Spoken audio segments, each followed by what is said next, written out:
Les résultats de la troisième évaluation des dépenses publiques et responsabilités financières PEFA en Côte d'Ivoire sont connus. Ils révèlent que le système de gestion des finances publiques de la Côte d'Ivoire est en nette évolution, notamment vers le nouveau système de budget orienté, conformément aux directives de l'UEMOA, l'Union économique et monétaire ouest-africaine.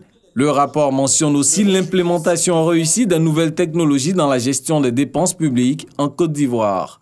Il y a des normes internationales qui servent de référence, qui sont de plus en plus exigeantes. Suivre ces rythmes PEFA en plus d'un travail quotidien, ça demande beaucoup d'efforts.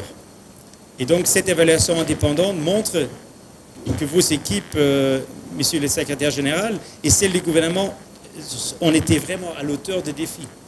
Malgré ces efforts, certains aspects restent à améliorer, notamment le système de contrôle, d'audit et de vérification interne et externe, la supervision des entreprises publiques, la proportion des marchés passés hors procédure concurrentielle et le système de remontée des informations, notamment sur la dette. La réforme de la gestion des finances publiques est un axe central du plan national de développement 2016-2020 qui vise à réaliser des performances satisfaisantes en matière de gouvernance économique.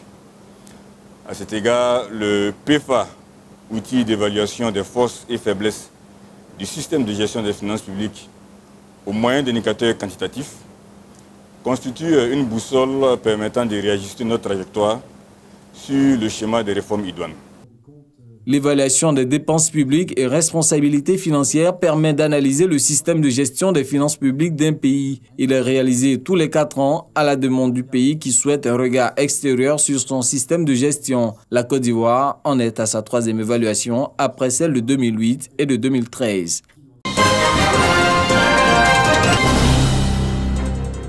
C'est une série de serviteurs que Dieu lui a donnés. Parmi ces serviteurs figure en bonne place le Koyaka, le Gourou, le Yakuba. Tout cela, toute cette cuvée a été donnée au Senufo pour le servir. Des pics lancés à l'endroit de ses alliés. Le décor est planté pour que s'exprime le Sanaguya, expression malinquée désignant les alliances interethniques et parentées à plaisanterie. C'était à l'occasion de la dédicace de l'ouvrage Sanaguya et processus électoral en Côte d'Ivoire, apport, leçons et méditation. Cet ouvrage est une contribution collective, dis-je, d'universitaires africains. Je me réjouis d'en avoir assuré la coordination scientifique. Il comprend 351 pages avec 27 contributions. On y lira avec délectation le Sanaguya sous des aspects ludiques, avec les plaisanteries qui en font un élément pour briser les barrières entre groupes ethniques alliés. Il en est ainsi des Koyaka et de leurs premiers enfants, les Senufo, entre autres. On y comprendra alors que l'allié est le seul à nous défaire du fardeau qui nous accable.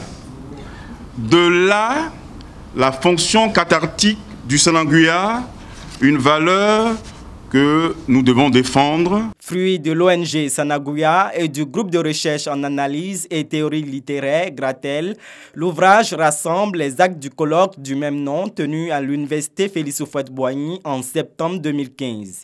Il présente le Sanaguya comme un outil permettant de prévenir et de gérer les conflits, garantissant ainsi la cohésion sociale. Nos cultures orales contiennent encore des vestiges susceptibles de nous amener à la cohésion sociale sans que un gourou ne prenne un couteau contre un malinké, sans qu'un Dan ne prenne le couteau contre un Yakuba ou un Senufo, parce que nos sociétés ont déjà élaboré des formes de régulation de tout ce qui est problème intrasociétaire.